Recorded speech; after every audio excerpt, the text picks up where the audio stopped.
Okay, here's another one. And here I'd like to point out changing philosophy. We talk about changing skills or changing society, but I think we do change our philosophy about work the longer we're at it. And again, another item that hasn't been stressed yet is just bad leadership. I've had bad leaders. Y'all have had bad leaders.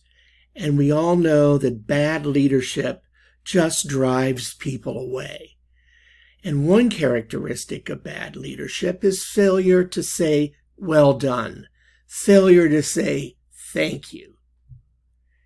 And of course, flexibility. I think now about my younger friend who has one 4-year-old and one 3-year-old and another youngin' on the way. Juggling the children and careers is a major hassle, and I understand that. This one was created on a picto chart.